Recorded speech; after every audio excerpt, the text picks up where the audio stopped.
What if I told you that before commanding armies and signing legislation, a future president spent his days wrestling opponents into submission on the muddy frontier? Or that another commander in chief learned patience by plucking chicken feathers one by one? Picture this: 17 men who would eventually hold the most powerful office in America first mastered the art of herding stubborn goats, scooping ice cream, and stitching leather saddles with their own hands. These weren't the polished politicians we remember from history books.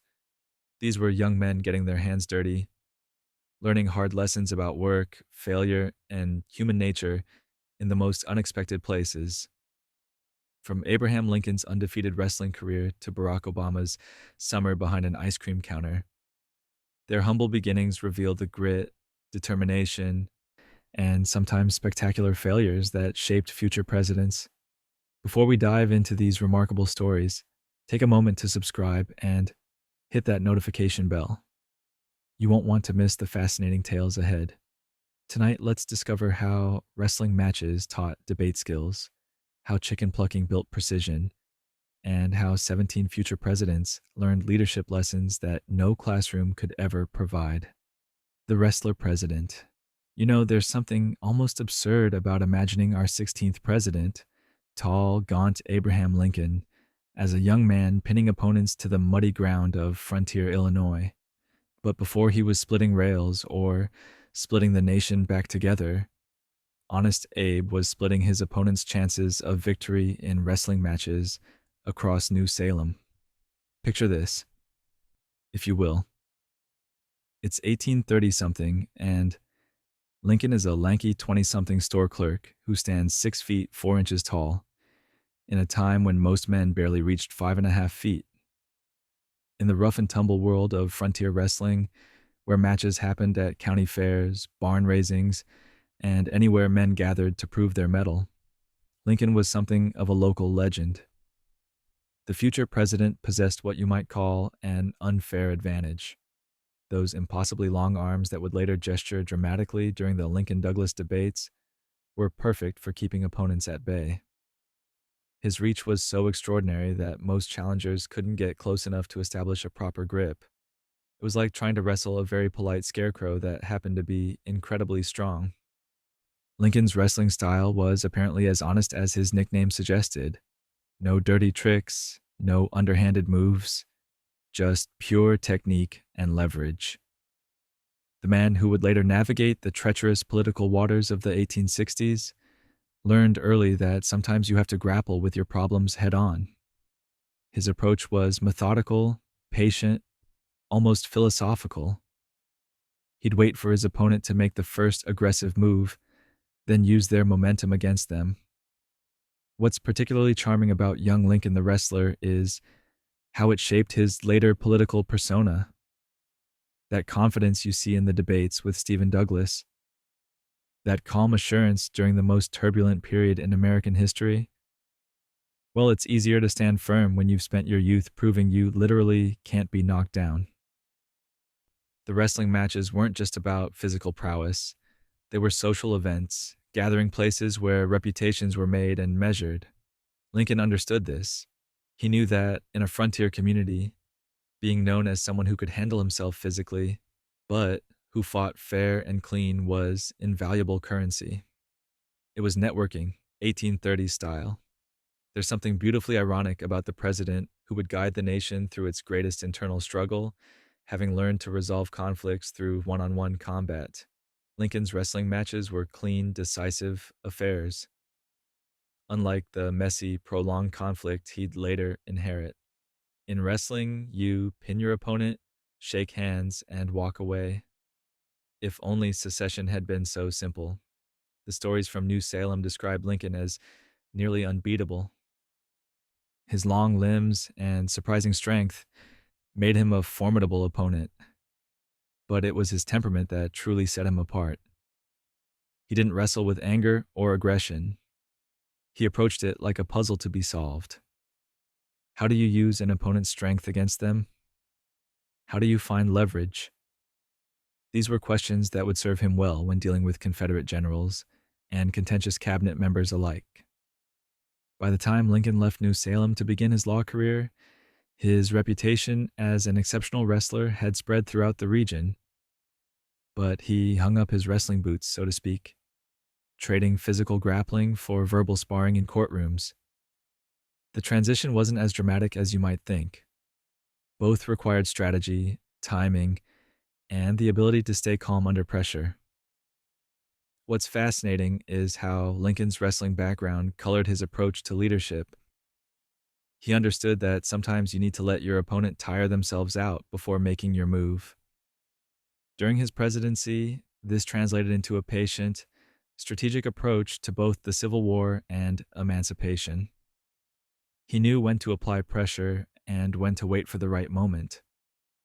The Wrestling Hall of Fame would eventually recognize Lincoln's contributions to the sport, though one imagines he might have been more proud of his contributions to preserving the Union. Still, there's something wonderfully human about knowing that the man on the $5 bill once spent his Saturday afternoons pinning local tough guys to the ground for sport and a bit of friendly wagering. But Lincoln wasn't the only future president whose early career choices might surprise you. Sometimes the path to the Oval Office winds through some rather unexpected terrain. The poultry specialist. If you think wrestling sounds like an unlikely preparation for the presidency, wait until you hear about Richard Nixon's formative years in the poultry business. Yes, that Richard Nixon, the man who would later navigate the complex geopolitics of the Cold War, once spent his days elbow deep in chicken feathers on his family's lemon ranch in Yorba Linda, California. Picture young Dick Nixon, not yet the political figure who would define an era, but simply a teenager whose daily routine involved the decidedly unglamorous task of preparing chickens for market. This wasn't the sanitized, mechanized poultry processing of today. This was hands-on, one bird at a time work that required patience, precision, and an iron stomach. The Nixon family's operation was modest, typical of the small agricultural ventures that dotted Southern California in the 1920s. Frank and Hannah Nixon weren't wealthy, and every member of the family was expected to contribute to the household's survival. For young Richard, this meant mastering the rather specific skill set required for poultry processing, a job that, let's be honest, most teenagers today would find absolutely horrifying. There's something almost metaphorically perfect about Nixon's early career choice. Here was the future architect of détente with China, learning patience and attention to detail through the meticulous process of preparing chickens. Each bird required the same careful attention. Rushing led to mistakes, and mistakes meant lost income for a family that couldn't afford waste. The work was repetitive, methodical, and demanded a certain psychological detachment. You had to focus on the task at hand without dwelling on the less pleasant aspects of the job. Sound familiar? These same qualities, the ability to compartmentalize, to focus on procedures, to maintain emotional distance when necessary, would later serve Nixon well during tense moments in the Oval Office. What's particularly interesting about Nixon's poultry days is how they shaped his understanding of hard work and economic necessity. Unlike some of his political contemporaries who came from privileged backgrounds, Nixon learned early that survival often depended on doing things you didn't particularly enjoy. The teenager who spent his mornings among chickens grew up to be the president, who understood that politics often required getting your hands dirty. The precision required for poultry processing also translated into Nixon's later attention to detail in political matters. Those who worked with him often remarked on his meticulous preparation for meetings and his encyclopedic knowledge of policy minutiae. When you've spent your youth where a moment's inattention could ruin an entire bird, and thus part of your family's income, you learn to pay attention to details. There's also something to be said for the humble nature of the work. Chicken processing isn't glamorous. It's the kind of job that keeps you grounded, literally and figuratively. Nixon never forgot those early lessons about the dignity of hard work and the importance of economic security.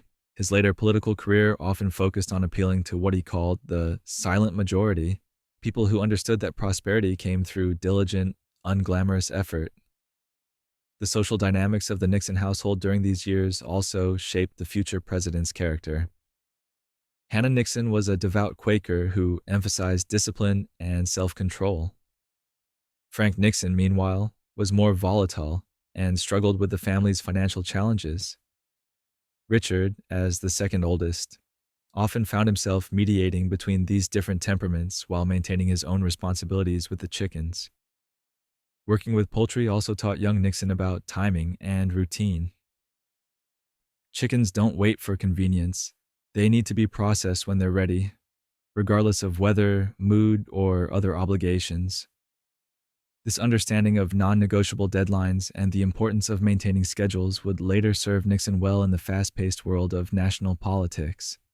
Perhaps most importantly, the poultry business taught Nixon about the relationship between effort and reward. Every properly prepared chicken represented income for the family. Every mistake meant less money on the table. This direct connection between performance and results shaped Nixon's later understanding of politics as a meritocracy where preparation and skill determined outcomes. But Nixon wasn't the only future president whose early career took an unexpected turn.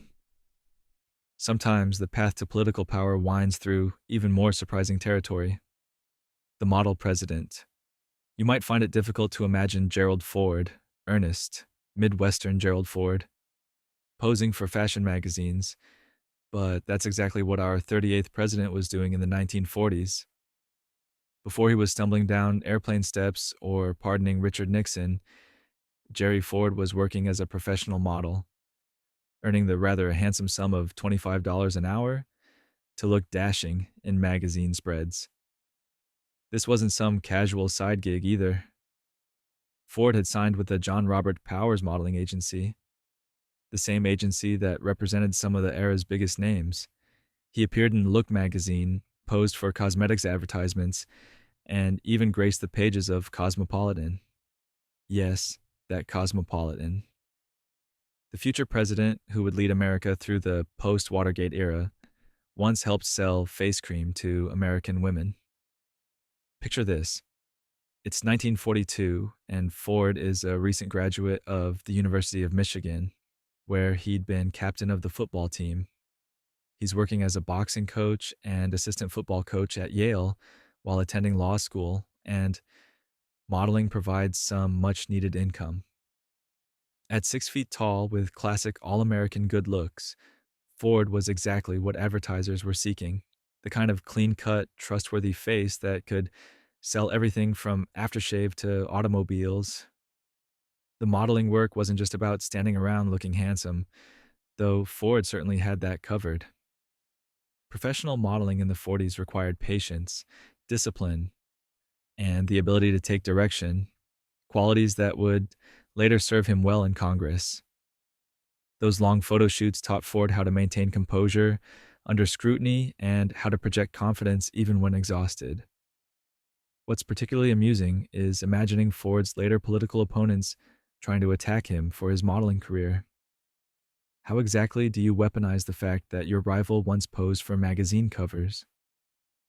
Gerald Ford, too handsome to trust. It's the kind of attack ad that would probably backfire spectacularly. Ford's modeling success also revealed something important about his character. He wasn't afraid to pursue opportunities that might seem unconventional. Here was a football player from Michigan, studying law at Yale, who was perfectly comfortable posing for beauty advertisements.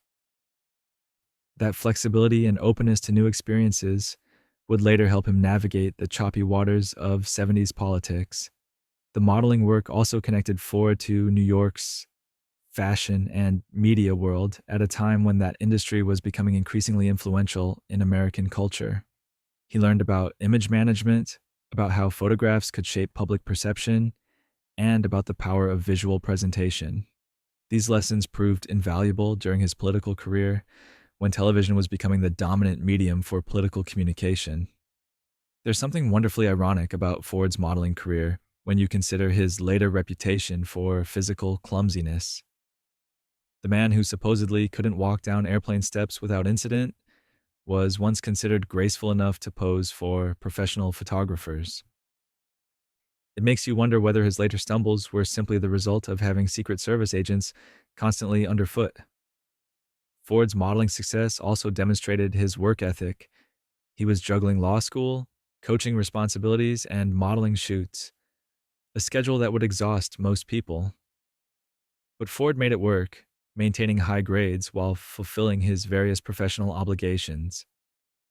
That ability to manage multiple demanding responsibilities simultaneously would prove essential during his presidency. The modeling experience also taught Ford about the importance of presentation and packaging. In fashion photography, everything matters. The angle of your jaw, the way light falls across your face, the subtle messages conveyed by posture and expression. These lessons about visual communication proved invaluable when Ford entered politics, where image often mattered as much as substance. Perhaps most importantly, the modeling work reinforced Ford's understanding that success often requires adapting to circumstances. When he needed income to support himself through law school, he found a way to earn it using the resources available to him. His appearance, his poise, and his willingness to try something new. That adaptability would later help him navigate the unique challenges of being an unelected president taking office during a constitutional crisis. Ford continued modeling even after beginning his law career, appearing in ads well into the mid-40s. Only when he decided to run for Congress did he finally retire his modeling portfolio, trading fashion shoots for campaign rallies. But the skills he'd learned, patience, poise under pressure, and an understanding of how to project confidence, traveled with him to Washington. But Ford's unconventional career path wasn't unique among future presidents. Sometimes the skills that serve leaders well are learned in the most unexpected places. The goat whisperer, long before Lyndon Johnson was arm-twisting senators or escalating conflicts in Vietnam. He was locked in daily battles of will with an entirely different kind of stubborn opponent. Goats. Yes, goats. The future master of political persuasion cut his teeth, so to speak, herding his uncle's goats through the dusty hills of central Texas. Picture young Lyndon, not yet the imposing political figure who would tower over colleagues and intimidate opponents, but a gangly teenager whose primary responsibility was keeping a herd of notoriously independent-minded goats from wandering off into the Texas hill country. If you've ever spent time around goats, you know they're basically four-legged anarchists with a talent for finding trouble and an absolute refusal to be intimidated by authority. This wasn't the romanticized cowboy life of Hollywood westerns. Goat herding in 19-teens Texas was hot, dusty, frustrating work that required equal parts patience and determination. Goats, unlike cattle, don't move in predictable patterns. They scatter, they climb things they shouldn't climb. They eat things they shouldn't eat. And they seem to take genuine pleasure in making their herder's life as difficult as possible. But here's where it gets interesting. Managing a herd of uncooperative goats turned out to be excellent preparation for managing a chamber full of uncooperative senators. The skills are surprisingly transferable. You need to understand individual personalities, anticipate resistance, and find ways to guide the group toward your desired outcome without creating outright rebellion. Young Johnson learned that direct confrontation with goats rarely worked. You couldn't simply force them to go where you wanted. They'd dig in their hooves and become even more obstinate. Instead, you had to be clever. You had to make them think that going in your direction was their idea. Sound familiar? This same approach would later define Johnson's legendary ability to pass legislation through Congress. The goats also taught Johnson about persistence. When a particularly stubborn billy goat decided it didn't want to join the rest of the herd, you couldn't just give up and go home. You had to outlast it, outmaneuver it, and ultimately convince it that cooperation was in everyone's best interest. Decades later, when Johnson needed votes for the Civil Rights Act, he employed remarkably similar strategies. There's something almost poetic about the future president learning negotiation skills from livestock. Goats are natural contrarians. They'll often do the opposite of what you want just to assert their independence.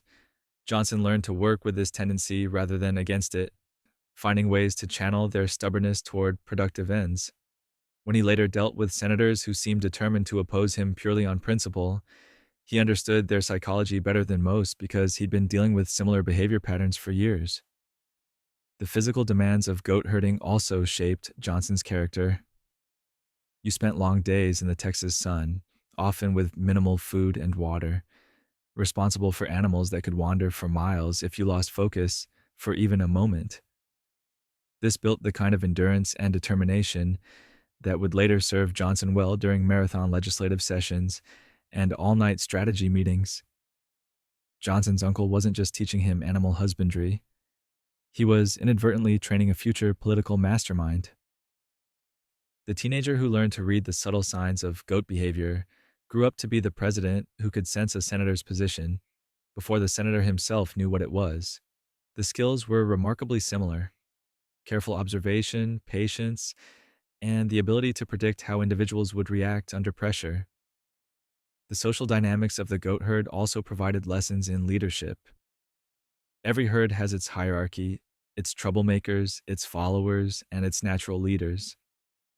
Johnson learned to identify these roles and work with them rather than against them. When he later assembled his political coalitions, he understood intuitively that you needed to identify the real decision makers, the potential rebels, and the swing votes. Perhaps most importantly, goat herding taught Johnson that leadership often meant taking responsibility for others' welfare without expecting gratitude in return. Goats don't appreciate good shepherding, they just expect it.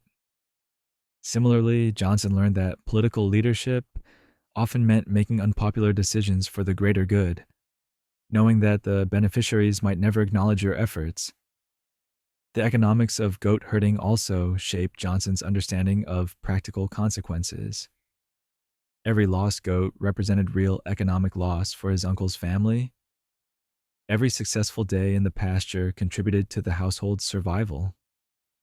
This direct connection between performance and results helped Johnson understand that political decisions had real-world impacts on real people's lives. But Johnson's early experience with stubborn goats was just one example of how future presidents learned leadership skills in unexpected places.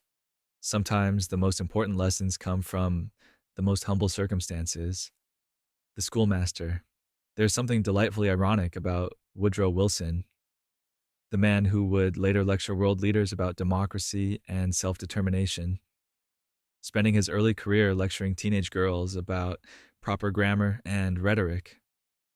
Before he was reshaping the global political landscape, our 28th president was navigating the considerably more treacherous terrain of an all-girls boarding school in North Carolina. In 1881, fresh out of Princeton with his undergraduate degree, Wilson found himself at the Caldwell Institute in North Carolina, a finishing school for young ladies from well-to-do Southern families. At 24, Wilson was barely older than some of his students, which created what you might call an interesting dynamic in the classroom. Here was this earnest young man from Virginia, armed with lofty ideas about education and moral development, suddenly responsible for teaching rhetoric, history, and proper deportment to a collection of spirited teenage girls who had absolutely no interest in being lectured by someone who looked like he could have been their older brother. The Caldwell Institute wasn't your typical one-room schoolhouse. This was an elite finishing school where daughters of prominent families came to learn the social graces expected of young ladies in post-Reconstruction society. Wilson's job was to polish their minds while other instructors focused on their manners, music, and domestic arts. It was a delicate balance. These girls needed to be educated enough to manage sophisticated households and participate in cultured conversation, but not so educated that they developed inconvenient ideas about their place in society. Wilson threw himself into the work with characteristic intensity.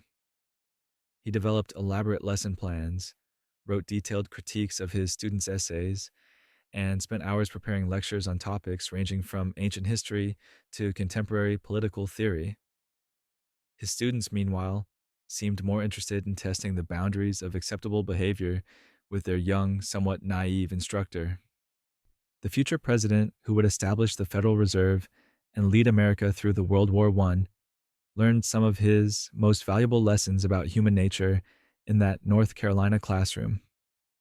Managing a room full of clever, strong willed teenage girls required diplomatic skills that would later serve him well in international negotiations. You had to be firm but not authoritarian, engaging but not overly familiar, confident but not condescending. Wilson's teaching style was methodical and thorough, perhaps excessively so. He believed deeply in the power of education to shape character and improve society, and he approached each lesson as if he were molding the future leaders of American civilization. In a way, he was. Many of his students went on to become influential figures in their communities, carrying Wilson's ideas about civic responsibility and moral leadership into their adult lives. The social dynamics at Caldwell also taught Wilson about the complexities of Southern society during Reconstruction. His students came from families that had been profoundly affected by the Civil War and its aftermath. Some had lost fathers or brothers in the conflict. Others had seen their family fortunes destroyed. Wilson learned to navigate the sensitive histories while still maintaining academic standards and promoting his vision of national reconciliation. What's particularly fascinating about Wilson's teaching experience is how it shaped his later approach to political communication. In the classroom, he learned that complex ideas had to be presented in accessible, compelling ways. You couldn't simply lecture your audience into agreement. You had to engage their emotions and imagination as well as their intellect. This understanding would later make Wilson one of the most effective political orators of his era. The administrative challenges at Caldwell also provided valuable experience in institutional management. Wilson had to coordinate with other faculty members, manage student discipline issues, communicate with parents, and navigate the school's financial constraints. These responsibilities taught him about the practical side of leadership, how to build consensus among different stakeholders while maintaining institutional goals. Wilson's relationship with his students was complex and sometimes challenging. He genuinely cared about their intellectual development and wanted them to think critically about the world around them. But he also had to operate within the social constraints of the era, which limited what he could realistically expect from their education. The tension between his progressive educational ideals and the conservative social environment created a dynamic that would later characterize much of his political career. The young teacher also had to contend with the financial pressures facing the school. Caldwell, like many educational institutions in the post-war South, struggled with funding and enrollment challenges. Wilson learned firsthand about the relationship between economic stability and educational quality, lessons that would influence his later policies on federal support for education and research. Perhaps most importantly, Wilson's teaching experience reinforced his belief in the transformative power of education. He saw how the right instructor could inspire students to think more deeply, question conventional wisdom, and develop their own intellectual frameworks. This conviction would later drive his reforms at Princeton and his vision for American higher education. The correspondence from Wilson's teaching days reveals a young man who was simultaneously idealistic and pragmatic, committed to his students' development, but also aware of the limitations imposed by circumstance and convention. He wrote detailed letters to friends and family describing his teaching methods and his hopes for his students' futures. These letters show a side of Wilson that's often overlooked in discussions of his presidency: his genuine enthusiasm for education and his belief in the potential of individual growth. Wilson's year at Caldwell ended when he decided to pursue graduate study, but the experience left a lasting impression on both him and his students. Several of them maintained correspondence with their former teacher for years, updating him on their lives and thanking him for his influence on their intellectual development. The teaching skills Wilson developed at Caldwell served him throughout his career. Whether he was lecturing to Princeton undergraduates, addressing the New Jersey legislature as governor, or speaking to Congress about his 14 points plan for post-war peace. But Wilson wasn't the only future president whose early career involved working closely with people who required careful handling and patient instruction. The Rough Rider's origins picture. Theodore Roosevelt, not the bombastic Rough Rider charging up San Juan Hill, not the trust-busting president wielding the big stick, but a grieving young man fleeing to the Dakota Territory in 1884 to escape the devastating loss of both his wife and mother on the same day. The future champion of American imperialism was about to learn some hard truths about survival in one of the harshest environments on the continent. Roosevelt arrived in the Badlands carrying more emotional baggage than practical equipment. He was 25, heartbroken, and utterly unprepared for the realities of frontier ranching. The Theodore Roosevelt who stepped off the train in Medora, Dakota Territory, was still very much the Harvard-educated New York assemblyman who preferred discussing philosophy to branding cattle. The Badlands were about to cure him of any romantic notions about the cowboy life. The landscape itself was unforgiving. A moonscape of eroded buttes, alkali flats, and sparse vegetation that seemed designed to break both animals and the men who tried to raise them. Summer temperatures soared past 100 degrees, while winter blizzards could trap a man for days with visibility measured in inches rather than yards.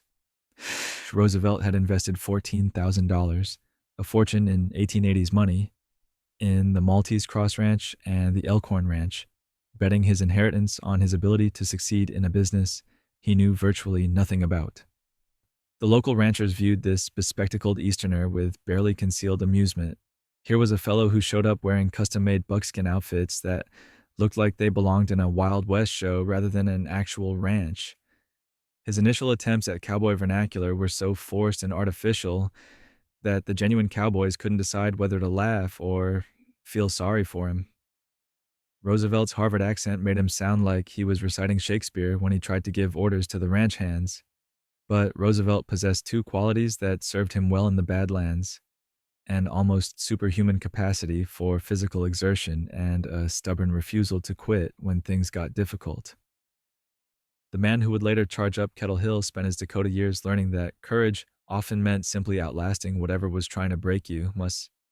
Whether it was a blizzard that lasted 3 days, a roundup that required 18 hours in the saddle, or a standoff with cattle thieves, Roosevelt discovered that persistence usually trumped intelligence or breeding. The work was brutal and unrelenting.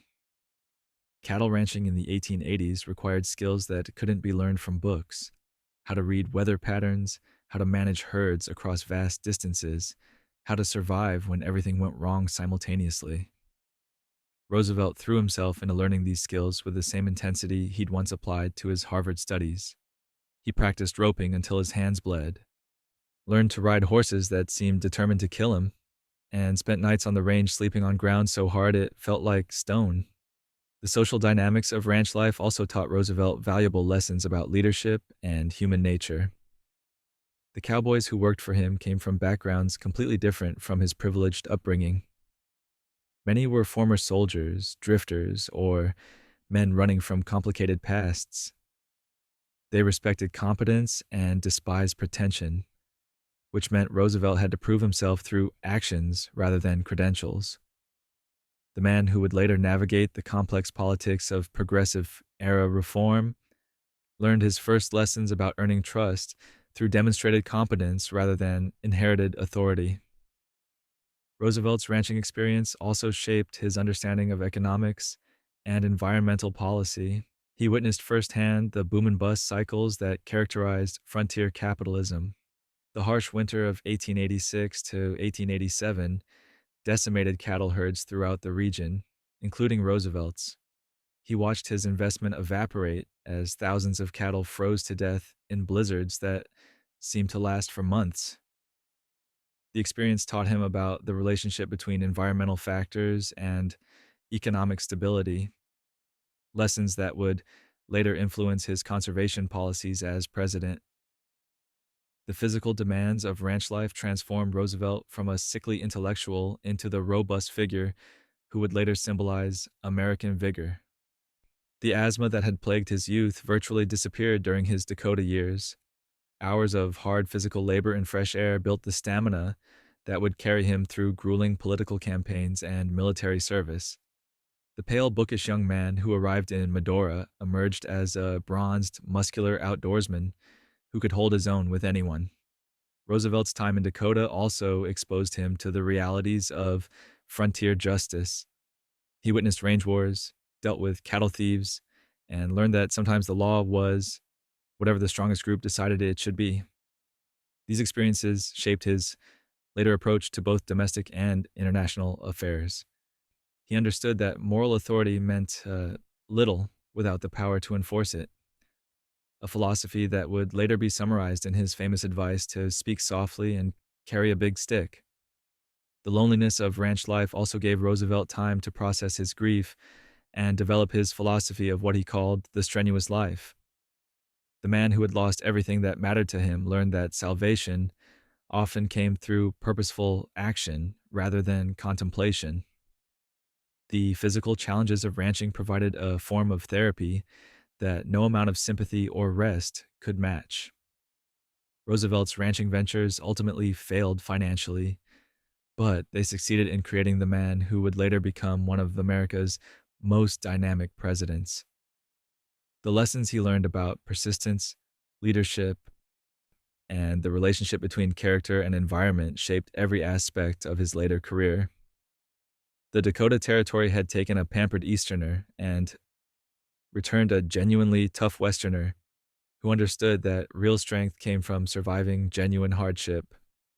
The leather apprentice Andrew Jackson's journey to the presidency began in the most humble circumstances imaginable, as an orphan teenager learning to work with leather in the Carolina backcountry during the chaotic final years of the Revolutionary War. The man who would later be celebrated as the champion of the common people learned his earliest lessons about survival and craftsmanship, while the sound of distant battles echoed through the Piedmont. Jackson was only 13 when he was apprenticed to a saddlemaker in the Waxhaws region that straddled the border between North and South Carolina. This wasn't a choice born of interest in the craft. It was pure necessity. His father had died before Andrew was born. His oldest brother Hugh had been killed fighting the British, and his mother Elizabeth was struggling to keep her remaining children alive during one of the most violent periods in American history. The saddlemaker's shop represented safety, stability, and the chance to learn a trade that would provide a living in an uncertain world. The leather shop where young Jackson learned his craft was far from the romantic artisan workshops we might imagine today. This was rough, practical work conducted in primitive conditions with tools that were often homemade and always precious. Leather was expensive and difficult to obtain during wartime, which meant that every scrap had to be used efficiently. A mistake that ruined a piece of hide wasn't just embarrassing, it could represent the loss of several days' worth of income for the master craftsman. Jackson's temperament was already evident during his apprenticeship. The future president, who would fight numerous duels and challenge anyone who questioned his honor, was apparently just as hot-headed as a teenager learning to stitch saddles.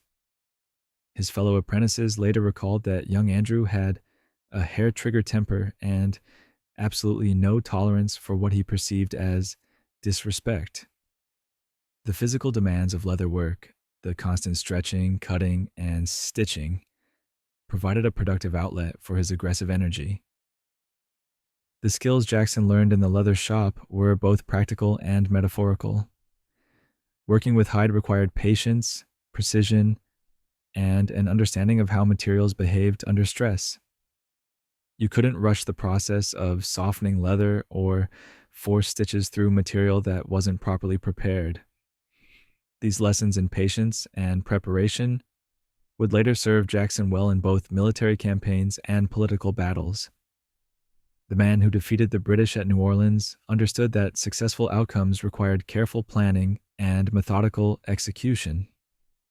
The social environment of the saddlemaker's shop also shaped Jackson's worldview. His customers were farmers, militiamen, and ordinary working people who needed reliable equipment for their horses and livestock.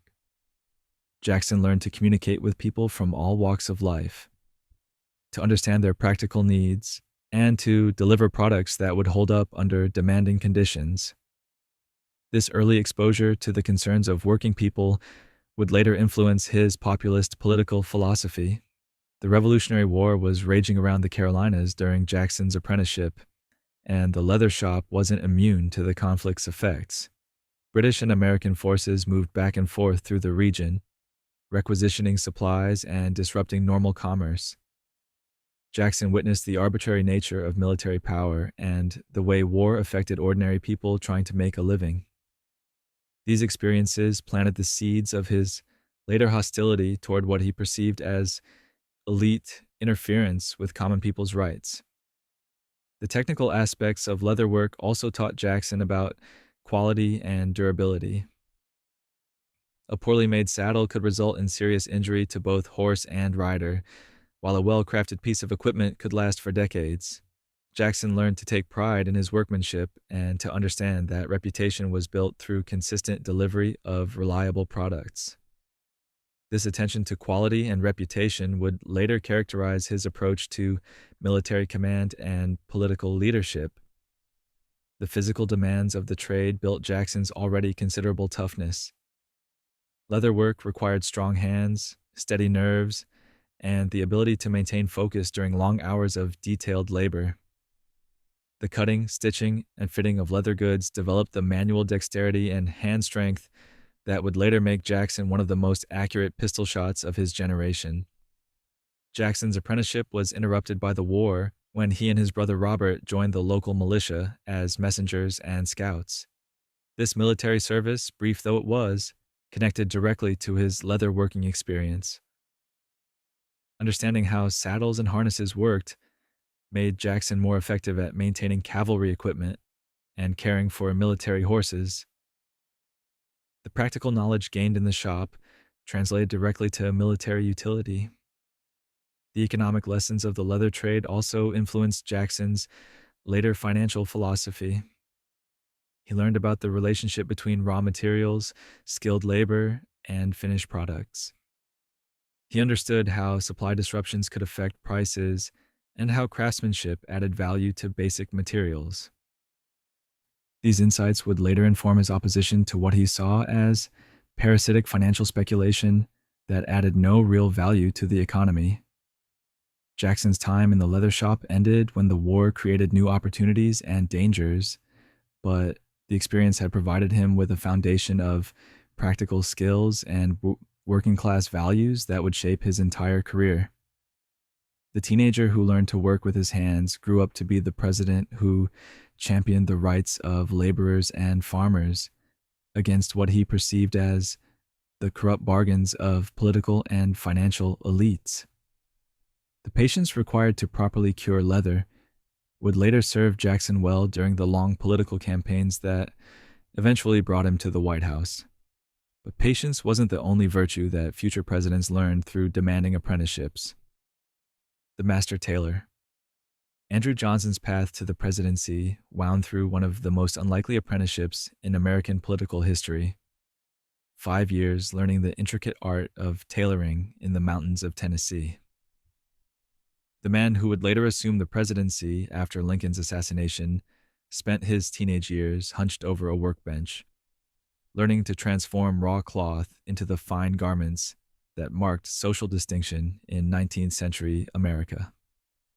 Johnson was only 10 years old when he was bound as an apprentice to James Selby, a tailor in the village of Raleigh, North Carolina.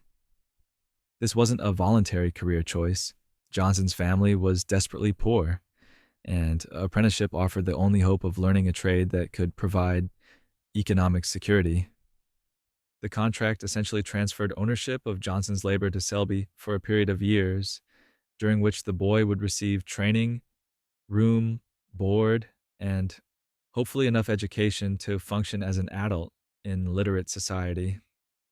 The tailor's shop where Johnson learned his trade was a center of social and political activity in ways that modern people might find difficult to imagine. In an era before ready made clothing, a skilled tailor was an essential figure in any community. Wealthy men required custom fitted suits for business and social occasions, while working men needed sturdy, practical clothes that could withstand hard labor.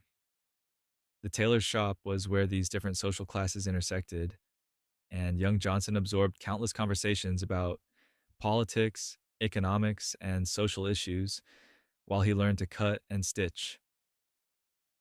Tailoring in the 1820s required a combination of artistic vision, mathematical precision, and physical dexterity that took years to master. A good tailor had to understand human anatomy, fabric behavior, and fashion trends.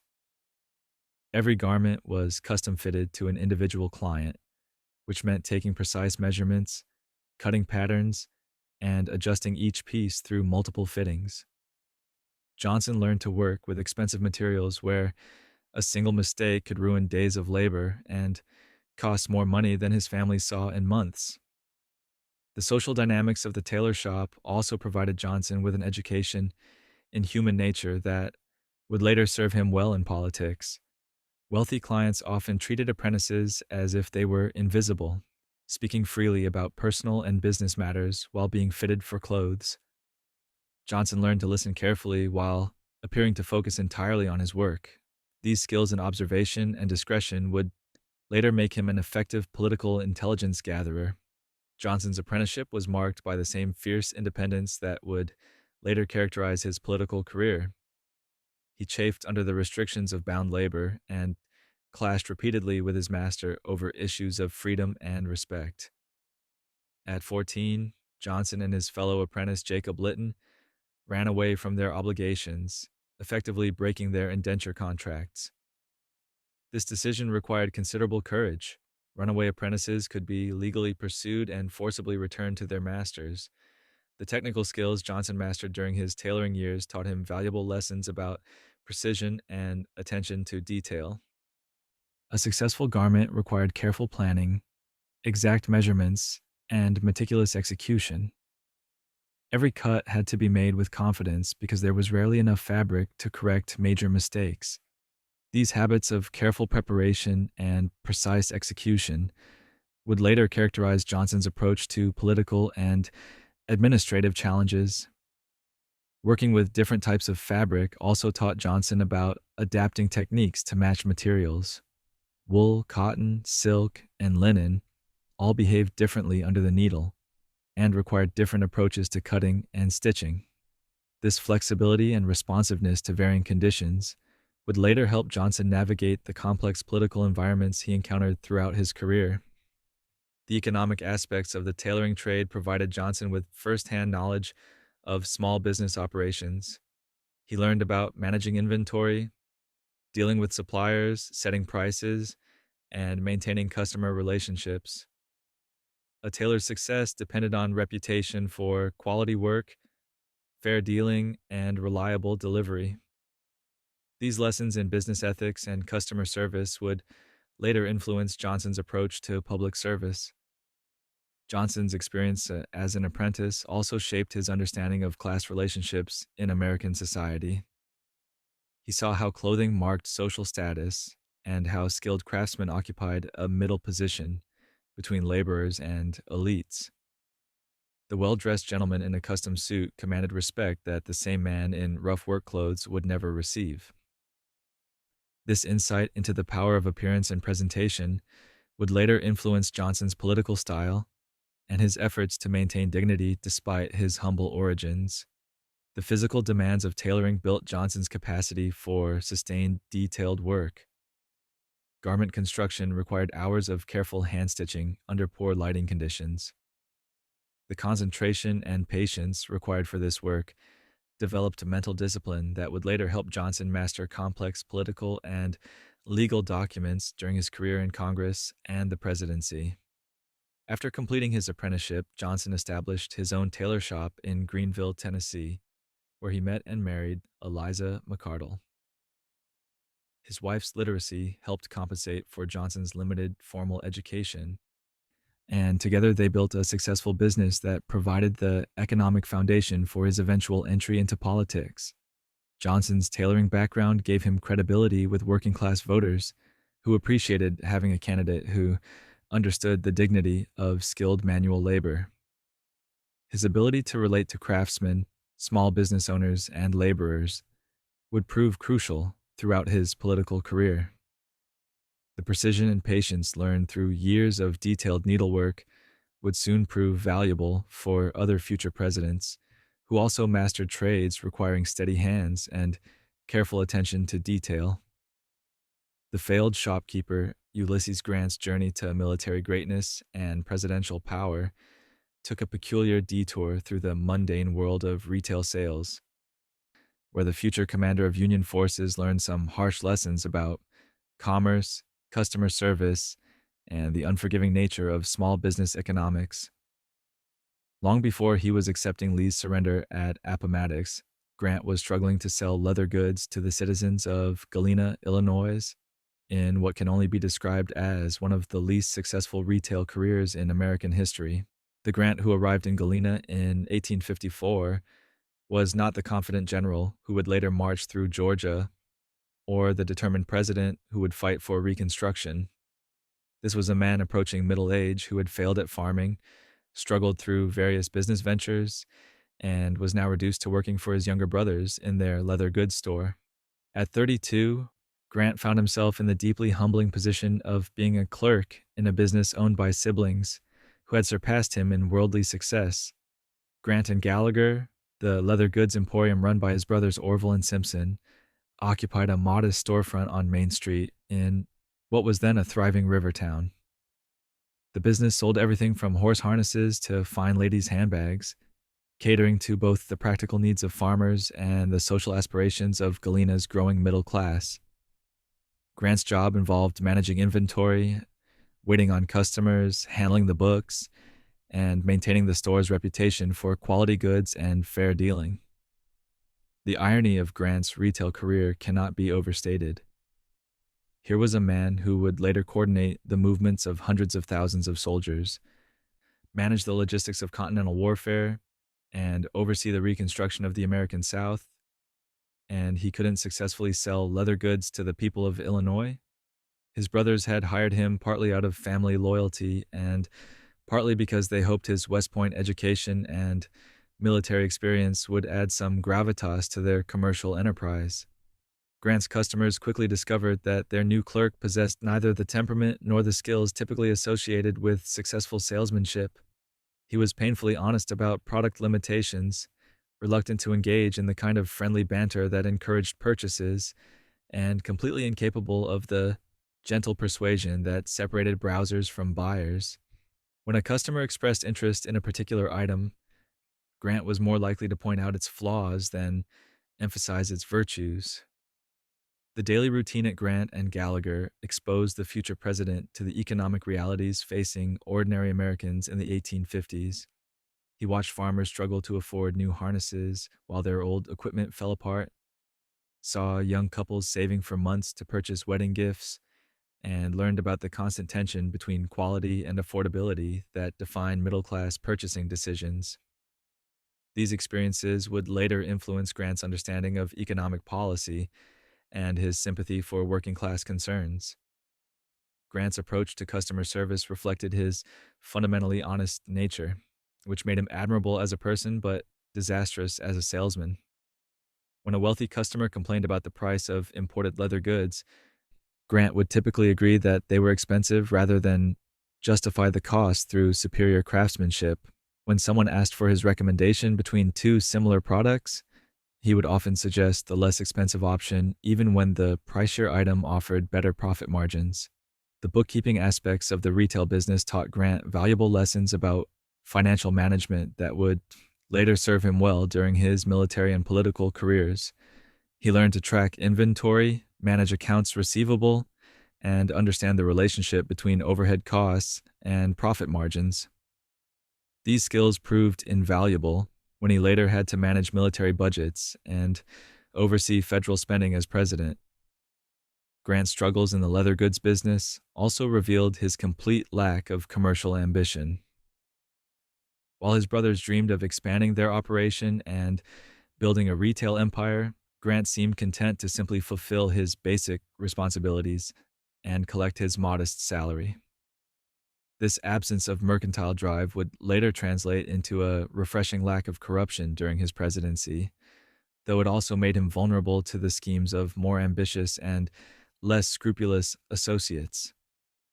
The social dynamics of small-town retail provided Grant with insights into human nature that would later inform his leadership style. He observed how people behaved when they thought no one important was watching, learned to read the subtle signs of financial distress or prosperity, and developed an appreciation for the dignity of honest work, regardless of social status. The man who would later show remarkable sensitivity to the concerns of former slaves and working-class veterans learned some of his empathy during his years behind the counter in Galena. Grant's retail career also coincided with his battle against alcohol, a struggle that would periodically resurface throughout his life. The tedium of store work and his frustration with his reduced circumstances sometimes led him to seek solace in drinking, which further undermined his effectiveness as a businessman. His brothers watched nervously as their investment in their older brother's rehabilitation seemed to produce mixed results at best. The leather goods business exposed Grant to the regional tensions that would soon tear the country apart. Galena's location made it a crossroads for trade between North and South, and Grant regularly served customers with strong opinions about slavery, states' rights, and federal authority. These conversations provided him with first-hand knowledge of the political currents that would soon sweep him back into military service. Despite his limitations as a retailer, Grant's honesty and reliability earned him the respect of many customers who valued his straightforward approach over the aggressive sales tactics employed by some competitors. Regular customers learned that they could trust Grant's advice about product quality and durability, even if they couldn't expect him to offer the kind of flattering attention that made shopping a pleasant social experience. Grant's retail experience also taught him about the importance of supply chains and logistics, knowledge that would prove crucial during his later military campaigns. He learned how disruptions in transportation could affect inventory, how seasonal variations influenced demand, and how effective distribution systems required careful coordination of multiple moving parts. The financial pressures of retail work helped Grant understand the constant anxiety faced by small business owners who lived with the knowledge that a few bad months could destroy years of careful building. This understanding would later influence his approach to economic policy as president, particularly his efforts to maintain stable currency and reliable financial institutions. Grant's brothers eventually concluded that their experiment in rehabilitating their older brother through retail employment was not producing the desired results, but the experience had prepared Grant for challenges that would soon transform him from failed shopkeeper to national hero. The lessons learned behind the counter in Galena about logistics, human nature, and the dignity of honest work would soon prove invaluable in very different circumstances, requiring very different kinds of leadership. The custodial scholar James Garfield's rise from poverty to the presidency included what might be the most inspiring chapter in American educational history. A young man so determined to learn that he willingly swept floors and scrubbed classrooms in exchange for the opportunity to attend college. The future 20th president discovered that there was no shame in honest labor when it served the higher purpose of intellectual advancement, and his fellow students learned to respect the janitor who could outperform them in Latin and mathematics. In 1851, 17-year-old Garfield arrived at the Western Reserve Eclectic Institute in Hiram, Ohio, carrying all his worldly possessions in a small bundle and exactly $17 in his pocket. The school, later known as Hiram College, was founded by members of the Disciples of Christ denomination who believed that education should be available to students regardless of their economic circumstances. Garfield represented exactly the kind of student they hoped to serve: brilliant, motivated, and completely unable to afford traditional college expenses. The arrangement Garfield negotiated with the school administration was both practical and precedent setting. In exchange for his janitorial services, the institute would provide room, board, and tuition for a young man whose academic potential was evident despite his lack of formal preparation. Garfield would attend classes during the day and maintain the building's cleanliness during early morning hours and evenings. It was a bargain that benefited both parties, though it required extraordinary discipline and time management from the student janitor. Garfield's daily routine would have exhausted most people half his age. He rose before dawn to light fires in the classrooms during Ohio's brutal winters, swept hallways and classrooms between his own classes, emptied wastebaskets, scrubbed floors, and maintained the oil lamps that provided evening illumination for studying students. After completing his custodial duties, he would finally sit down to his own homework, often studying by lamplight until well past midnight. The physical demands of janitorial work complemented Garfield's intellectual pursuits in ways that might surprise modern students. The repetitive nature of sweeping and mopping provided time for mental rehearsal of lessons learned during the day. Garfield later credited his custodial duties with helping him memorize vast amounts of classical literature and mathematical formulas. The rhythmic nature of cleaning work seemed to enhance his capacity for retention and reflection. Garfield's fellow students initially viewed their janitor classmate with a mixture of curiosity and condescension. Here was someone who cleaned up after them, attending the same lectures and competing for the same academic honors. But Garfield's intellectual gifts were so obvious and his work ethic so impressive that he quickly earned the respect of students who had arrived at Hiram with far greater financial advantages. The social dynamics of Garfield's situation taught him valuable lessons about human nature and class relationships that would later inform his political philosophy. He observed how differently people treated him when he was wearing work clothes versus when he was dressed for class. The same students who barely acknowledged the janitor were eager to study with a brilliant classmate. These experiences reinforced Garfield's belief in the fundamental equality of human dignity regardless of economic circumstances. The academic environment at Hiram was intellectually demanding despite its modest resources. Students were expected to master classical languages, advanced mathematics, rhetoric, and moral philosophy. Garfield excelled in all subjects, but showed particular aptitude for languages and public speaking. His professors quickly recognized that their janitor possessed one of the finest minds they had encountered, and several took special interest in nurturing his intellectual development. Garfield's custodial work also provided practical education in administration and institutional management. He learned how buildings functioned, how to maintain equipment, and how to coordinate the various systems necessary for institutional operation. These skills would later prove valuable during his brief tenure as president of Hiram College and throughout his political career. The financial aspects of Garfield's arrangement taught him important lessons about the relationship between labor and education. He calculated that his janitorial work was worth approximately $200 per year, a substantial sum that made the difference between college attendance and continued poverty. This direct connection between work and opportunity shaped his later advocacy for public education and federal support for colleges. Garfield's academic performance vindicated the faith shown by the administrators who had offered him this opportunity. He consistently ranked among the top students in his class, despite carrying a workload that would have overwhelmed most of his classmates. His success demonstrated that intelligence and determination could overcome almost any obstacle, including the social prejudices that traditionally limited educational opportunities for working-class students. The teaching opportunities that emerged during Garfield's time at Hiram reflected his rapid intellectual development. Even while maintaining his custodial duties, he began tutoring fellow students and occasionally substituting for absent professors. The janitor who had arrived knowing only basic arithmetic was soon teaching advanced mathematics and classical languages to classmates who had enjoyed far better preparatory education. Garfield's relationship with the Eclectic Institute evolved as his capabilities became apparent.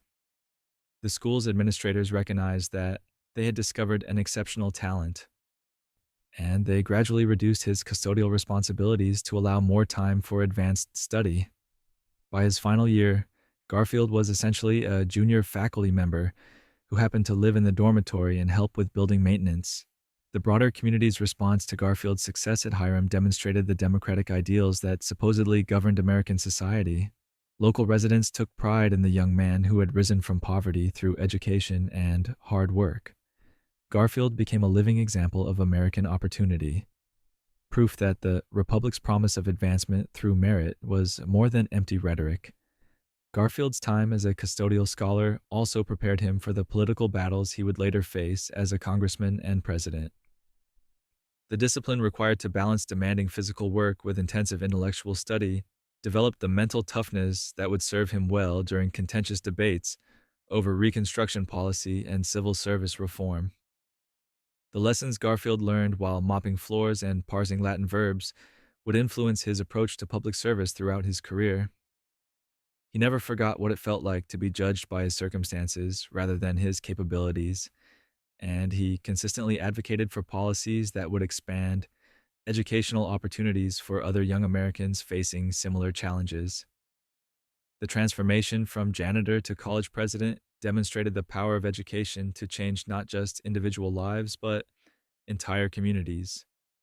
And Garfield's example would inspire other institutions to adopt similar programs for talented but impoverished students.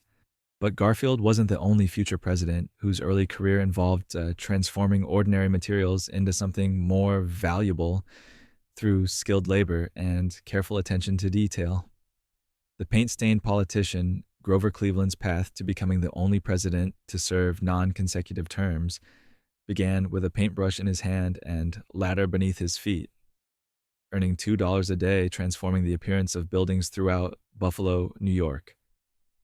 The future 22nd and 24th president learned valuable lessons about honest work, attention to detail, and the satisfaction of visible improvement during his teenage years in the house painting trade. Cleveland was only 16 when he took up painting as a means of supporting himself and contributing to his family's finances. His father, a Presbyterian minister, had died suddenly, leaving the family in precarious financial circumstances.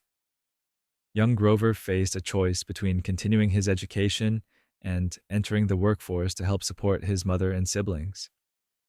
Like many young men of his era, he chose immediate employment over long-term educational goals, though this decision would later motivate his commitment to self-improvement and lifelong learning. The house painting trade in 1860s Buffalo required both artistic skill and physical endurance. Painters worked with brushes and primitive equipment that demanded steady hands and strong backs.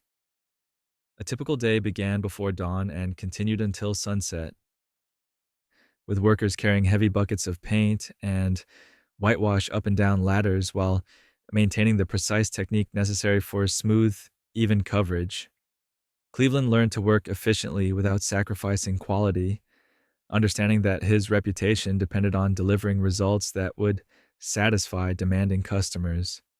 Buffalo's rapid growth during the Civil War era created abundant opportunities for painters willing to work hard and maintain high standards. The city was expanding westward from the waterfront, with new homes, businesses, and public buildings requiring both initial painting and regular maintenance. Cleveland found steady employment with local contractors who appreciated his reliability, attention to detail, and willingness to tackle the most challenging projects. The physical demands of house painting built the stamina and determination that would later serve Cleveland well during marathon political campaigns and lengthy governmental meetings, spending 10 hours a day on ladders, reaching into awkward corners, and painting precise trim work developed the kind of physical resilience that many politicians never acquire. Cleveland's painting experience also taught him to plan projects carefully, estimate time and materials accurately, and complete work according to agreed upon specifications. The social aspects of house painting provided Cleveland with insights into Buffalo's diverse community that would later inform his political philosophy. Painters worked on projects ranging from modest working class homes to elaborate mansions owned by the city's industrial elite. Cleveland observed the dramatic differences in living standards and began to understand how economic forces affected ordinary families. The teenager who painted humble cottages and grand estates developed empathy for people across the economic spectrum. Cleveland's painting work also exposed him to the building trades' informal networks of information and influence. Contractors, carpenters, and painters formed a community of skilled workers who shared job opportunities, technical knowledge, and political opinions. Cleveland learned to navigate these relationships effectively, building the coalition building skills that would later make him an effective mayor and governor. The technical aspects of house painting taught Cleveland about the importance of preparation and quality materials. A successful paint job required careful surface preparation, appropriate primer application, and multiple coats of quality paint applied under proper weather conditions. Rushing the process or using inferior materials inevitably led to customer complaints and damaged reputations. These lessons about thoroughness and quality would later characterize Cleveland's approach to public administration. Cleveland's painting experience also provided education in customer relations and small business practices. Painters had to estimate costs accurately, communicate effectively with homeowners, and deliver results that justified their fees. Cleveland learned to explain technical processes to non-experts, manage client expectations, and resolve disputes diplomatically. These skills proved invaluable during his later political career when he had to communicate complex policy issues to voters and legislators. The seasonal nature of house painting work taught Cleveland about economic uncertainty and the importance of financial planning. Buffalo's harsh winters limited outdoor painting opportunities, forcing painters to seek alternative employment or carefully save money during productive months. Cleveland learned to live frugally and plan for lean periods, habits that would later influence his approach to government budgeting and fiscal policy. Cleveland's painting career coincided with the Civil War, which created both opportunities and challenges for young men in the building trades. The war effort stimulated construction activity around Buffalo's busy port, but it also drew many potential workers into military service. Cleveland was able to avoid military conscription by hiring a substitute, a legal practice that allowed him to continue supporting his family while others served in the army. The artistic aspects of house painting appealed to Cleveland's aesthetic sensibilities and attention to detail. Creating smooth, even surfaces and applying decorative treatments required both technical skill and artistic judgment. Cleveland took pride in his craftsmanship and developed an appreciation for quality workmanship that would later influence his standards for government performance and public infrastructure. Cleveland's reputation as a reliable painter led to recommendations for larger and more prestigious projects. Word-of-mouth endorsements from satisfied customers provided steady work and gradually increasing wages. Cleveland learned that success in any field depended on consistent performance, honest dealing, and continuous skill development.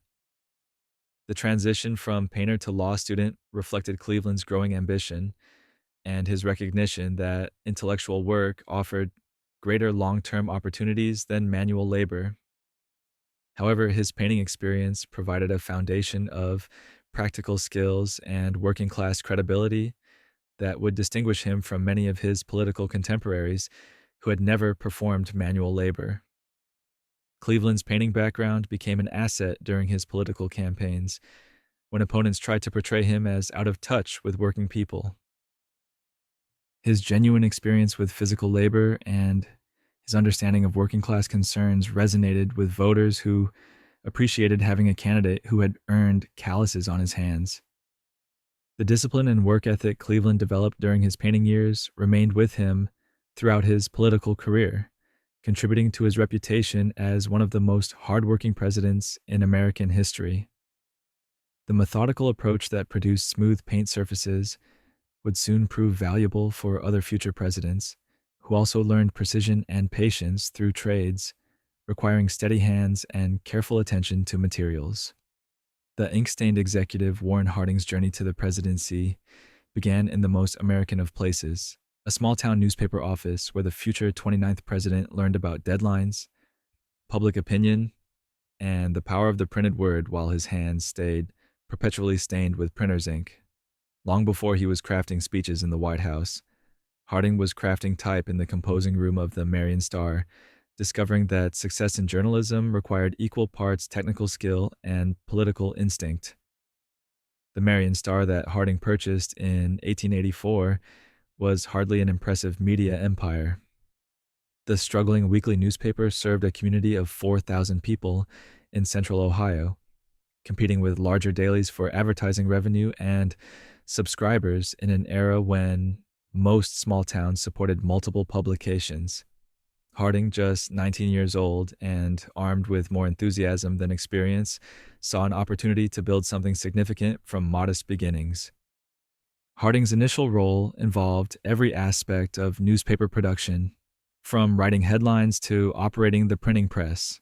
The mechanical side of newspaper publishing in the 1880s required considerable physical strength and technical expertise. The type had to be set by hand, one letter at a time, requiring hours of meticulous work to compose even a single page. Harding learned to read text upside down and backwards, developing the mental agility that would later serve him well when reviewing legislation and diplomatic correspondence. The printing process itself was laborious and unforgiving. Once type was set and locked into place, any errors required dismantling the entire form and rebuilding it from scratch. Harding developed the patience and attention to detail necessary to avoid costly mistakes, understanding that haste in the composing room inevitably led to delays and additional expenses. The future president, who would later be criticized for delegating too much authority to subordinates, learned early that some tasks required personal oversight to ensure acceptable results. Operating the printing press required both technical skill and physical endurance. The mechanical systems of 1880s printing equipment demanded careful maintenance and constant adjustment to produce clear, consistent impressions. Harding learned to diagnose mechanical problems, perform routine maintenance, and coordinate the timing necessary to keep the press running efficiently. These lessons about systems management would later influence his approach to organizing the federal government. The editorial responsibilities at the Marion Star taught Harding about the relationship between journalism and community leadership. Small-town newspapers served as more than information sources. They were platforms for civic engagement and economic development. Harding used the Star to promote local business interests, support community improvement projects, and advocate for political candidates who shared his vision for Marion's future. Harding's journalism career also provided education in the practical aspects of small business management. The Star operated on thin profit margins that required careful attention to both revenue generation and cost control. Harding learned to balance editorial independence with advertiser relationships, understanding that financial sustainability was necessary for journalistic credibility. The lessons about managing competing interests would prove valuable during his later political career. The social aspects of newspaper publishing exposed Harding to Marion's entire community in ways that few other professions could match. Reporters and editors interacted with everyone from prominent business leaders to ordinary citizens seeking publicity for local events. Harding developed the interpersonal skills and broad knowledge base that would later make him an effective political candidate and consensus-building president. Harding's editorial writing provided practice in the rhetorical skills that would characterize his political career.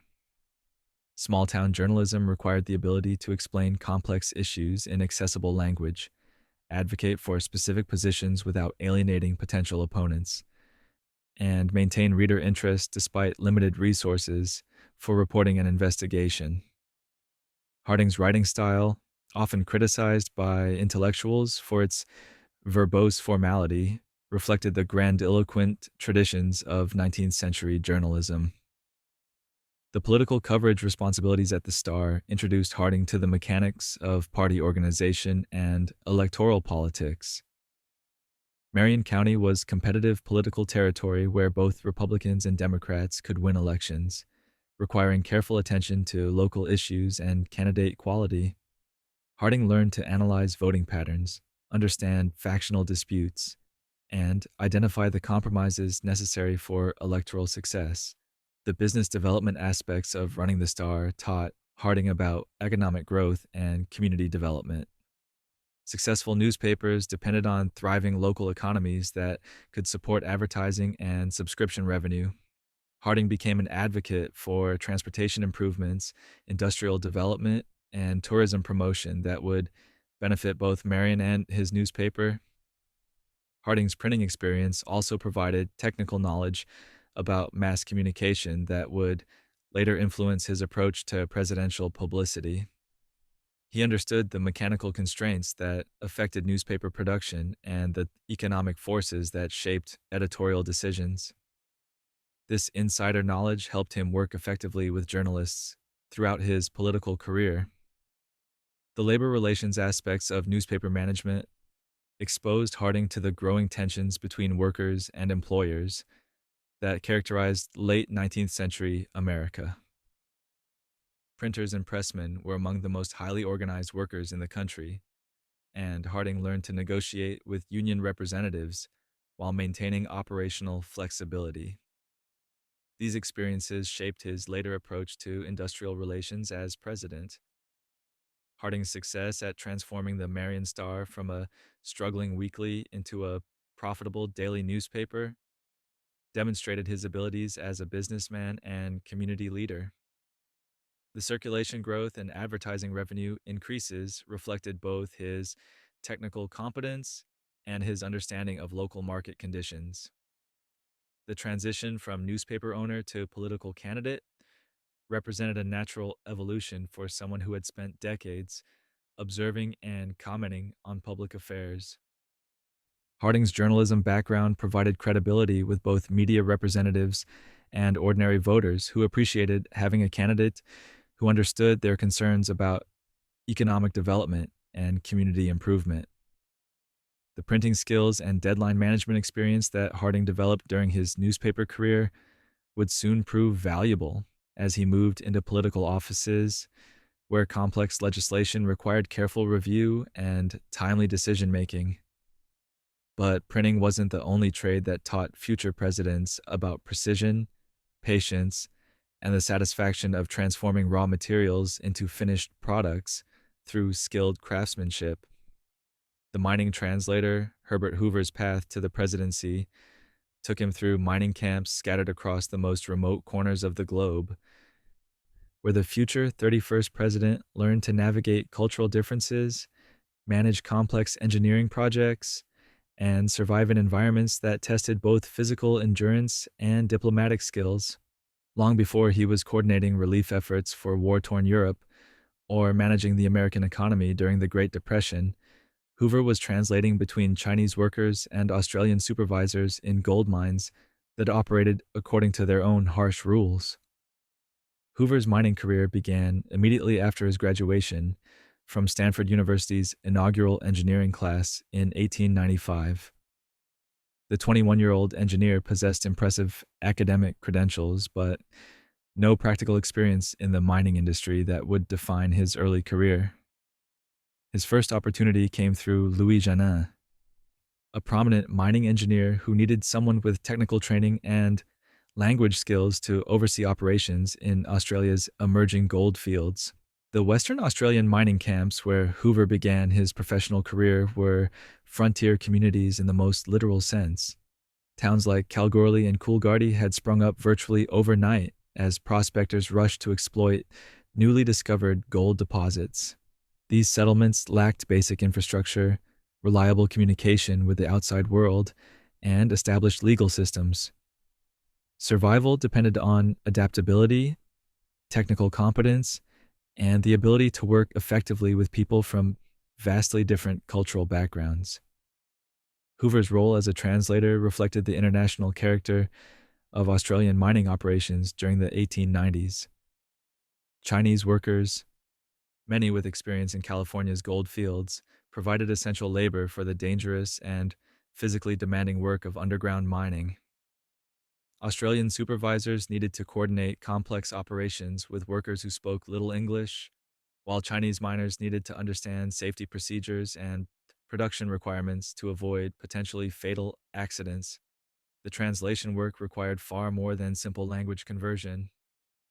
Hoover had to bridge cultural differences that affected everything from work schedules to safety practices to conflict resolution.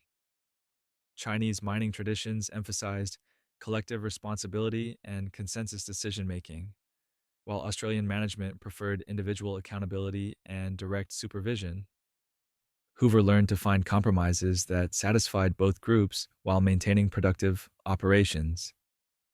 The technical aspects of gold mining provided Hoover with intensive education in engineering principles and practical problem solving. Underground mining required sophisticated understanding of geology, structural engineering, and mechanical systems. Hoover learned to assess ore quality, design extraction systems, and manage the complex logistics of moving materials and personnel through dangerous underground environments. These skills would later prove valuable during his humanitarian work and government service. The physical demands of mining camp life built the resilience and adaptability that would characterize Hoover's entire career. Mining operations continued regardless of weather conditions, equipment failures, or personnel problems. Hoover learned to function effectively despite extreme heat, primitive living conditions, and constant exposure to potentially dangerous situations. The engineer who later coordinated massive relief efforts across war-torn Europe developed his crisis management skills in Australian mining camps. Hoover's mining experience also taught him about international business practices and global economic systems. The gold extracted from Australian mines was sold in London markets, financed by European investors, and transported through international shipping networks. Hoover learned to navigate complex financial arrangements, coordinate with partners across multiple time zones, and understand how local operations connected to global economic forces. The social dynamics of mining communities exposed Hoover to cultural diversity that was unusual for Americans of his generation. Mining camps included workers from China, Europe, Australia, and the Americas, each group bringing different languages, customs, and expectations. Hoover developed the cross-cultural communication skills that would later make him effective in international humanitarian work and diplomatic negotiations. Hoover's success in Australia led to opportunities in China, where he worked for the Chinese Engineering and Mining Company during some of the most turbulent years in Chinese history. The Boxer Rebellion of 1900 placed all foreign residents in extreme danger, and Hoover found himself responsible for evacuating international personnel while protecting valuable mining equipment and facilities. The evacuation work during the Boxer Rebellion demonstrated Hoover's capacity for leadership under extreme pressure. He coordinated the safe passage of foreign workers and their families through territory controlled by hostile forces, organized the protection of industrial facilities, and managed complex logistics under constantly changing conditions. These experiences taught him about crisis management, international relations, and the importance of maintaining calm leadership during chaotic situations. Hoover's mining career also provided education in labor relations and industrial management. Mining operations required coordination between skilled engineers, supervisory personnel, and large crews of manual workers. Success depended on maintaining worker safety, meeting production targets, and managing costs in an industry where small miscalculations could result in massive financial losses or workplace fatalities. The financial rewards of international mining work allowed Hoover to accumulate significant wealth while still in his 20s. His success reflected both technical competence and business acumen, as he learned to identify promising investment opportunities and manage complex partnership arrangements. The fortune he accumulated during his mining years would later provide financial independence that enabled his humanitarian work.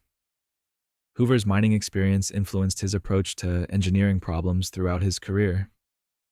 He learned to analyze complex systems, identify bottlenecks and inefficiencies, and implement solutions that improved both performance and safety. These analytical skills would later characterize his approach to government administration and economic policy. The international perspective Hoover gained through mining work shaped his understanding of global economic relationships and cultural differences. He learned to work effectively with people from diverse backgrounds, understand different business practices, and navigate the complex political environments that affected international commerce. Hoover's transition from mining engineer to humanitarian worker reflected his growing interest in applying technical skills to social problems. The organizational abilities he developed coordinating mining operations proved directly applicable to managing large-scale relief efforts that required similar attention to logistics, personnel management, and resource allocation. The discipline and systematic approach that characterized successful mining operations would soon prove valuable as Hoover moved into public service roles that required similar attention to detail, careful planning, and effective execution under challenging circumstances. But mining wasn't the only industry that taught future presidents valuable lessons about managing complex operations while serving diverse groups of demanding customers. The haberdashery dreamer, Harry Truman's venture into the fashion business represents one of the most optimistic and ultimately heartbreaking chapters in presidential economic history. The future 33rd president invested his hopes, his savings, and his partnership with Army buddy Eddie Jacobson in a Kansas City haberdashery that promised to transform two veterans into successful businessmen. Instead, Truman and Jacobson learned painful lessons about post-war economics, changing consumer preferences, and the unforgiving natures of retail competition. The haberdashery that Truman and Jacobson opened in 1919 occupied a prime location at 104 West 12th Street in downtown Kansas City, Missouri. The partners had chosen their spot carefully, targeting the business district where well-dressed professionals needed quality clothing and accessories. Their timing seemed perfect. Kansas City was booming as veterans returned from World War I. The economy was expanding, and successful businessmen were investing in their professional appearance. Truman brought several advantages to the partnership that suggested potential for success. His military service had taught him about organization, inventory management, and dealing with diverse personalities under stressful conditions. His family connections in Missouri provided access to potential customers and suppliers. Most importantly, Truman possessed the kind of honest, straightforward personality that customers found reassuring when making significant purchases. The haberdashery specialized in high-quality men's furnishings that appealed to Kansas City's growing professional class. Truman and Jacobson stocked fine shirts, silk ties, leather gloves, and the kind of accessories that distinguished successful businessmen from ordinary workers. Their inventory represented a significant financial investment, as quality merchandise required substantial upfront capital and careful attention to seasonal trends and fashion changes. The daily operations of the haberdashery taught Truman valuable lessons about customer service and retail psychology. Successful clothing sales required understanding individual customer preferences, body types, and style choices. Truman learned to assess what products would appeal to specific customers, make appropriate recommendations, and handle the delicate negotiations involved in pricing and special orders. These skills in reading people and managing relationships would later prove invaluable during his political career. Truman's approach to haberdashery reflected his fundamental honesty and commitment to quality. He refused to sell inferior merchandise or misrepresent product characteristics to increase sales. When customers asked for advice about clothing choices, Truman provided frank assessments even when honesty meant losing potential sales. This commitment to integrity earned customer loyalty, but sometimes conflicted with the aggressive sales tactics that characterized successful retail operations. The financial management aspects of the haberdashery provided Truman with practical education in small business economics. He learned about inventory turnover, profit margins, seasonal fluctuations, and the relationship between overhead costs and pricing strategies. The business required careful cash flow management as suppliers demanded prompt payment, while customers often sought extended credit terms. The partnership dynamics between Truman and Jacobson illustrated both the benefits and challenges of shared business ownership. Jacobson brought retail experience and fashion sense that complemented Truman's organizational skills and customer relations abilities. However, the partners sometimes disagreed about inventory choices, pricing strategies, and expansion plans. These negotiations taught Truman about compromise, delegation, and the importance of clear communication in business relationships. The haberdashery's initial success during 1919 and 1920 reflected the post-war economic boom that benefited many small businesses. Kansas City's economy was expanding rapidly, employment levels were high, and consumer confidence encouraged spending on luxury items like quality clothing. Truman and Jacobson reinvested their profits in expanded inventory and improved store fixtures, optimistically planning for continued growth. The economic downturn that began in 1921 devastated the haberdashery's business model. Agricultural prices collapsed throughout the Midwest, unemployment increased dramatically, and consumer spending shifted from luxury items to necessities. The well-dressed businessmen who had been Truman's best customers suddenly found themselves economizing on clothing purchases or seeking cheaper alternatives. Truman's response to the economic crisis reflected both his personal character and his limited understanding of macroeconomic forces. He refused to declare bankruptcy or abandon his financial obligations, instead choosing to pay creditors gradually over many years. This decision demonstrated admirable integrity, but prolonged his financial difficulties and limited his options for future business ventures. The failure of the haberdashery taught Truman important lessons about economic policy that would influence his later approach to government financial management. He learned how external economic forces could destroy well-managed businesses, how small enterprises were particularly vulnerable to cyclical downturns, and how individual integrity meant little when broader economic conditions made success impossible. The customer relationships Truman had developed during the haberdashery's successful period provided political benefits that lasted throughout his career. Former customers remembered his honest dealing and fair treatment, creating a network of supporters who appreciated having a politician who understood business challenges from personal experience. The man who would later oversee post-war economic reconversion had learned about business cycles through direct, painful experience. Truman's haberdashery experience also shaped his understanding of the relationship between government policy and small business success. He had witnessed how federal economic policies affected local businesses and individual entrepreneurs. This knowledge would later influence his approach to taxation, regulation, and economic stimulus programs designed to support small business development. The social aspects of retail work had also provided Truman with insights into human nature and community dynamics. Running a haberdashery required understanding customer motivations, managing difficult personalities, and maintaining professional relationships despite personal preferences. These skills proved directly applicable to political leadership, where success often depended on working effectively with people regardless of personal compatibility. The discipline and attention to detail that characterized successful retail management would later serve Truman well during his presidency when he faced complex decisions about post war reconstruction, international relations, and domestic policy development. The lessons learned from retail failure about resilience, integrity, and the importance of understanding economic forces beyond individual control would prove valuable as Truman moved into public service during some of the most challenging periods in American history.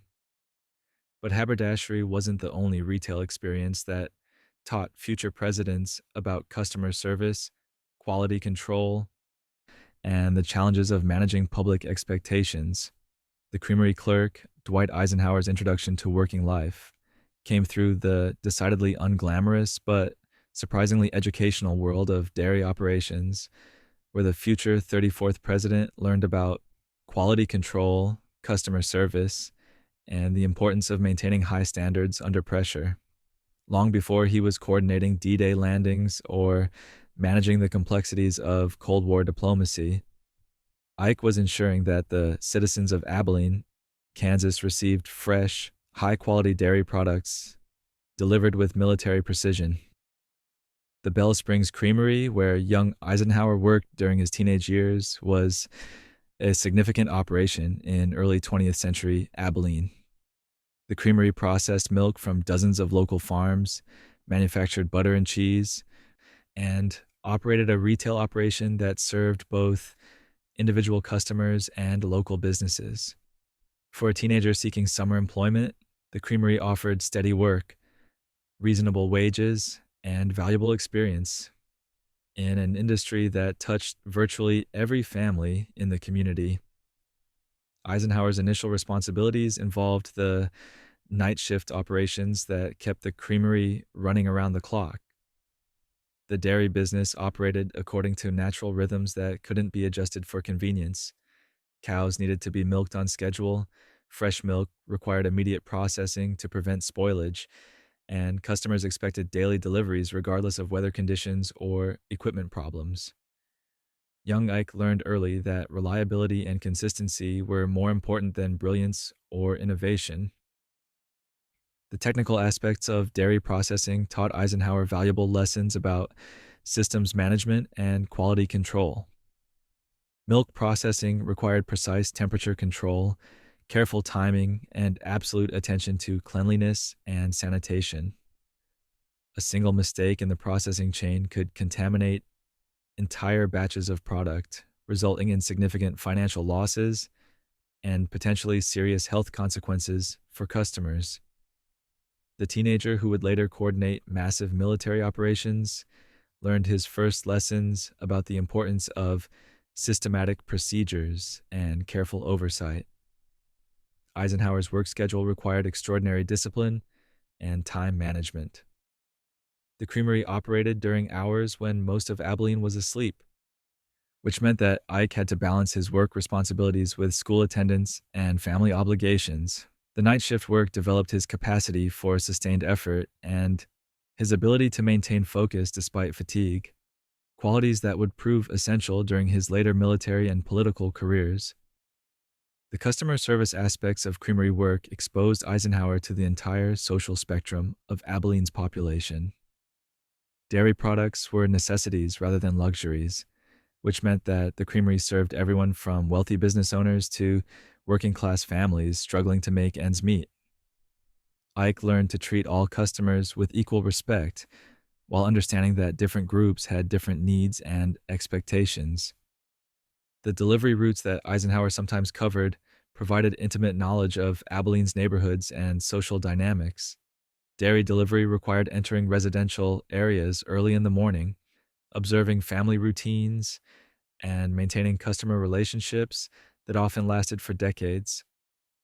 The future president, who would emphasize the importance of personal relationships, in international diplomacy, learned his first lessons about the power of consistent, reliable service. The physical demands of creamery work built the stamina and resilience that would characterize Eisenhower's entire career. Dairy operations involved heavy lifting, long hours on feet, and work in refrigerated environments that could be brutally cold during Kansas winters. The teenager who learned to function effectively despite physical discomfort developed the endurance that would later sustain him through grueling military campaigns and political negotiations. Eisenhower's creamery experience also taught him about agricultural economics and the relationship between rural producers and urban consumers. The creamery served as an intermediary between local farmers who produced raw milk and city residents who purchased finished dairy products. Ike learned how pricing, quality standards, and distribution systems affected both producers and consumers, knowledge that would later influence his approach to agricultural policy as president. The seasonal variations in dairy production provided lessons about planning and resource management.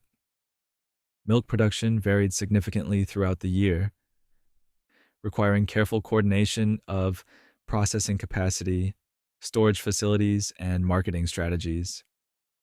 Eisenhower learned to anticipate cyclical changes and adjust operations accordingly, skills that would prove valuable during his military service when he had to coordinate complex operations across multiple time zones and weather conditions. The teamwork required for successful creamery operations introduced Eisenhower to collaborative problem solving and shared responsibility. Dairy processing required coordination between multiple workers performing different tasks simultaneously. Success depended on effective communication, mutual support, and the ability to adapt quickly when problems arose. These experiences provided excellent preparation for the collaborative leadership style that would characterize Eisenhower's later military and political careers. The quality control responsibilities at the creamery taught Eisenhower about the importance of maintaining standards, even when external pressures encouraged shortcuts. Dairy products that failed to meet quality standards could not be sold regardless of financial pressures or customer demands. This commitment to quality over convenience would later characterize Eisenhower's approach to military planning and presidential decision-making. Eisenhower's creamery work also provided education in customer psychology and service delivery. Dairy customers developed strong brand loyalties based on consistent quality and reliable service. Ike learned that customer retention depended more on meeting expectations consistently than on occasional exceptional performance. This understanding would later influence his approach to alliance management and international relations. The financial aspects of creamery operations exposed Eisenhower to business planning and cost management. The dairy business operated on thin profit margins that required careful attention to operational efficiency and waste reduction. Every spoiled product represented lost revenue, while every satisfied customer represented potential long-term income. These lessons about resource management would prove valuable throughout Eisenhower's career. The regulatory environment affecting dairy operations taught Eisenhower about the relationship between government oversight and business operations. Dairy products were subject to health and safety regulations that required careful compliance and documentation. Ike learned to work within regulatory frameworks while maintaining operational efficiency. The transition from creamery worker to military cadet represented a natural progression for someone who had learned the value of discipline, systematic procedures, and service to others. The organizational skills and work ethic that Eisenhower developed during his dairy years would serve him well throughout his military academy training and subsequent career. The lessons about quality, reliability, and customer service that characterized successful dairy operations would soon prove valuable in the very different environments, where attention to detail could mean the difference between success and failure. The lifeguarding lecturer. Ronald Reagan's transformation from Hollywood actor to president included an early chapter that seems almost too perfectly suited to his later persona. 7 summers spent as a lifeguard at Lowell Park in Dixon, Illinois, where the future 40th president saved 77 people from drowning while developing the communication skills and natural authority that would later serve him well in front of cameras and crowds. The Lowell Park Beach, where Reagan worked from 1926 through 1932, was a popular recreation destination for families throughout northern Illinois.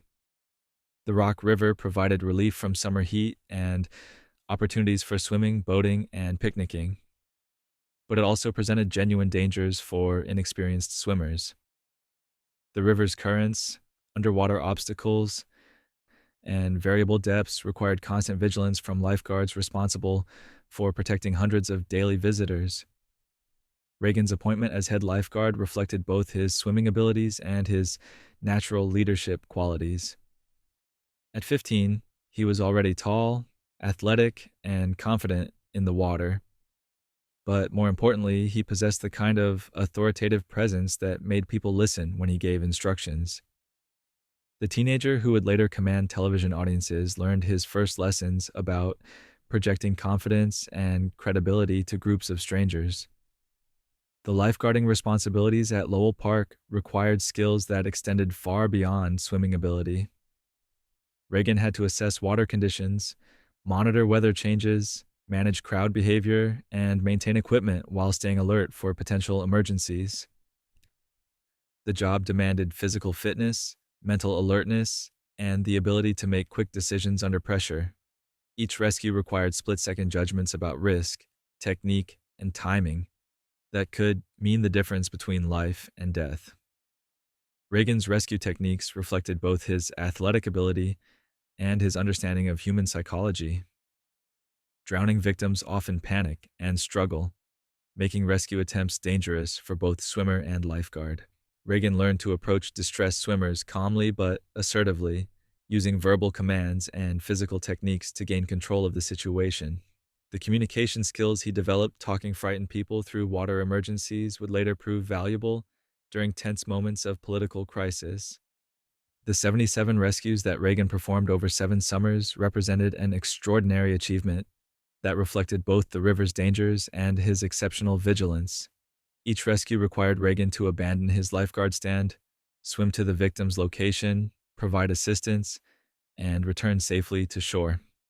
The physical demands of repeated rescues in challenging conditions built the stamina and confidence that would sustain Reagan through long days of campaigning and governing. The crowd management aspects of lifeguarding taught Reagan valuable lessons about public relations and authority. Beach visitors came from diverse backgrounds and brought different expectations about recreation and safety. Reagan learned to communicate safety rules effectively, handle complaints diplomatically, and maintain order without appearing heavy-handed. The skills he developed managing summer crowds would later help him connect with political audiences across different demographic groups. Reagan's lifeguarding experience also provided education in risk assessment and crisis management. He learned to identify potential problems before they became emergencies, position himself strategically to respond quickly when needed, and coordinate with other personnel during complex situations. The ability to remain calm during emergencies while projecting confidence and control would later characterize Reagan's handling of international crises and domestic challenges.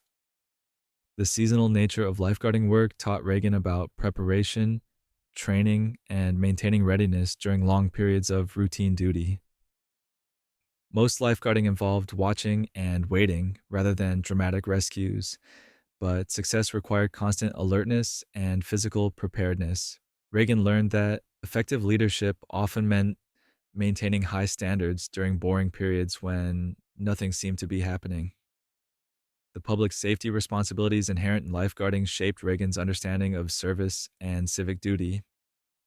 He held a position of trust that required putting others' welfare before his own comfort or convenience. The teenager who spent summers protecting strangers' lives developed a sense of responsibility for public welfare that would later influence his approach to political leadership. Reagan's lifeguarding salary provided important income for his family during the Depression years. but the job also offered intangible benefits that proved even more valuable. The respect he earned from the Dixon community for his lifeguarding service created a foundation of local support that would later help launch his entertainment career and political ambitions. The storytelling opportunities that lifeguarding provided helped Reagan develop the narrative skills that would become his trademark. Each rescue became a story that could be retold to emphasize different themes: heroism, quick thinking, the importance of preparation, or the value of staying calm under pressure. Reagan learned to craft these stories for different audiences, adjusting details and emphasis to maximize impact. The physical conditioning required for effective lifeguarding built the robust health and stamina that would sustain Reagan through demanding careers in entertainment and politics. The hours of swimming, running, and exposure to sun and weather created the vigorous appearance that became part of his public persona. Reagan's interaction with beach visitors from across Illinois and the Midwest exposed him to regional concerns and attitudes that would later inform his political philosophy. The families who visited Lowell Park represented the middle-class Americans who would become Reagan's most reliable political supporters, people who valued hard work, personal responsibility, and traditional values. The leadership development that came through lifeguarding created skills that transferred directly to Reagan's later careers. The ability to command attention, project authority, and maintain credibility under pressure served him well, whether he was directing actors on movie sets or negotiating with Soviet leaders.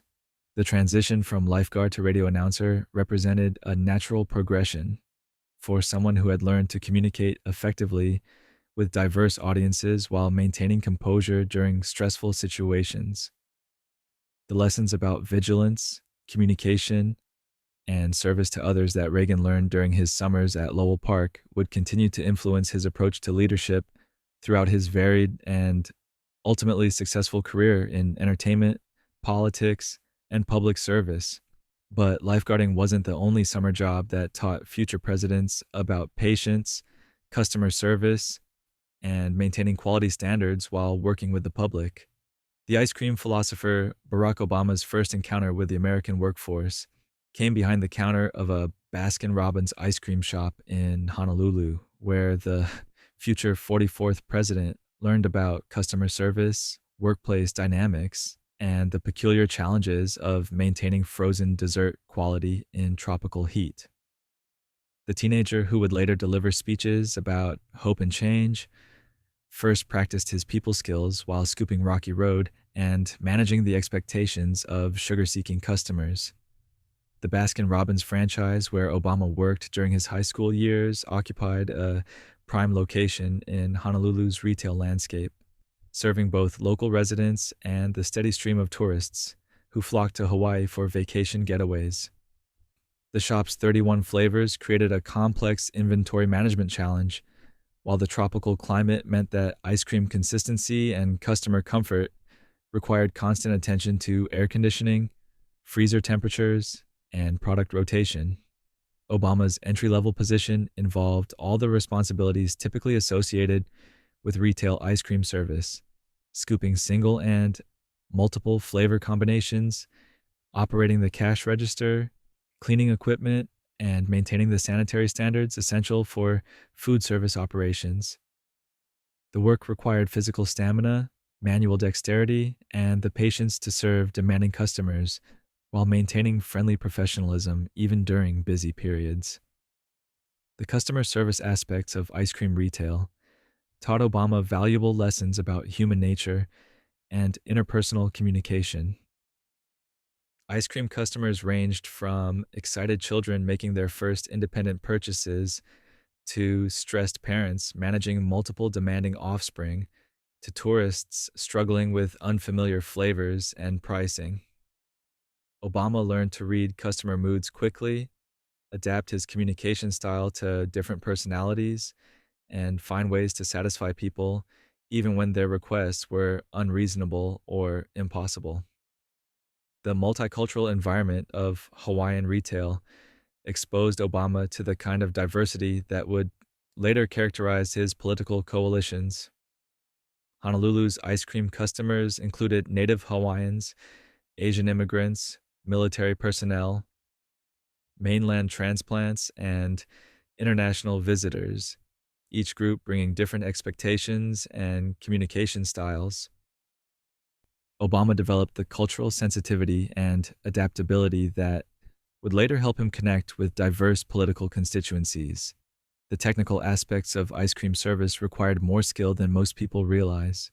Proper scooping technique involved understanding how different flavors responded to temperature variations, how to layer multiple flavors attractively, and how to maintain product quality throughout long shifts. Obama learned that seemingly simple tasks often involved complex considerations and that customer satisfaction depended on attention to details that weren't immediately obvious. The inventory management responsibilities at Baskin-Robbins provided education in planning, waste reduction, and quality control. Ice cream shops operated on predictable patterns of customer traffic, seasonal variations, and flavor popularity that required careful coordination of ordering, storage, and product rotation. Obama learned to anticipate demand, manage scarce resources, and maintain quality standards while minimizing waste. The workplace dynamics in retail ice cream service taught Obama about hierarchy, teamwork, and shared responsibility. Success required coordination between multiple employees working different positions during busy periods, while slow times demanded initiative and self-direction to maintain cleanliness and preparation for the next rush. Obama learned to work effectively within established systems while finding opportunities for individual contribution and improvement. The financial aspects of retail work exposed Obama to basic business operations and the wishy relationship between labor and profits.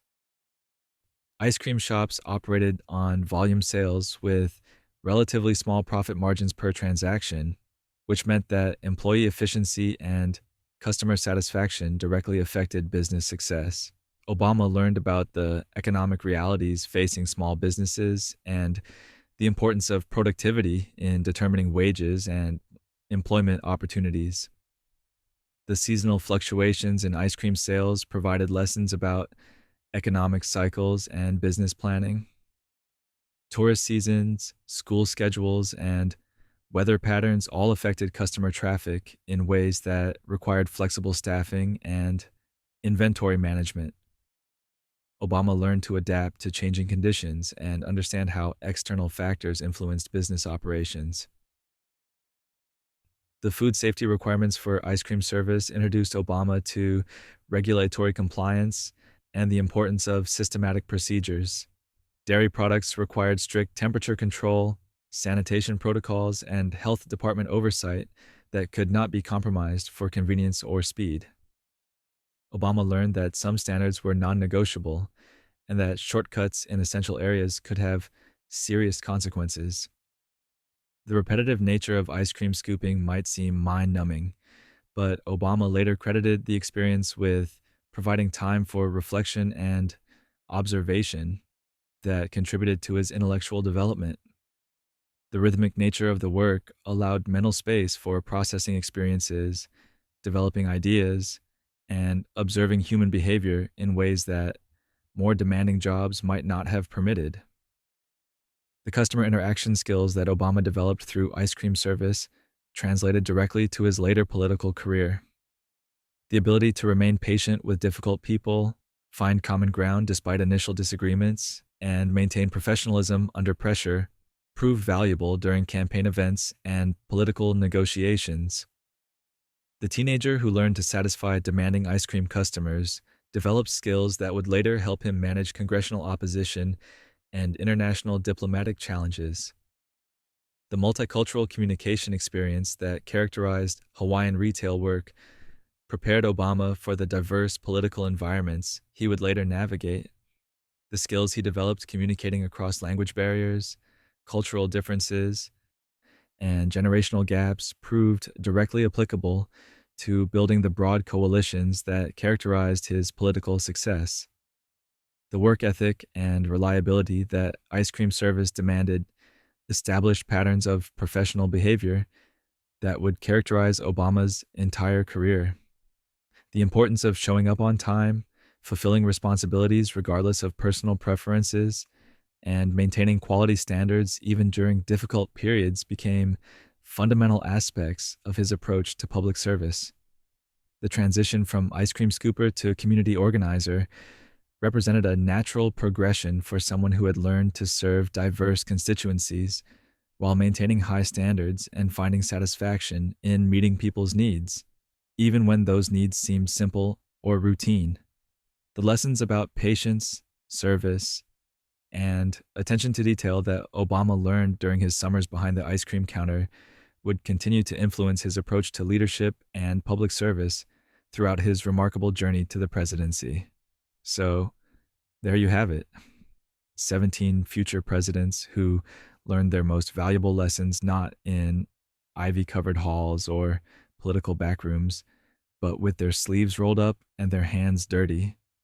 From Lincoln's wrestling victories to Obama's patient ice cream service, these early jobs taught them everything they'd need to know about leadership, persistence, and dealing with difficult people, skills that would prove invaluable when managing Congress and foreign leaders. The next time you're stuck in what feels like a dead-end job, remember that some of America's greatest presidents once stood exactly where you are, wondering if their current work had any meaning, not knowing they were actually building the foundation for something extraordinary. What do you think was the strangest presidential job? Wrestling opponents into submission or plucking chickens all day? Drop your vote in the comments and don't forget to subscribe for more surprising presidential stories. Sweet dreams, and remember, tomorrow's seemingly ordinary work might just be preparing you for something unexpectedly great, even if it's just herding goats.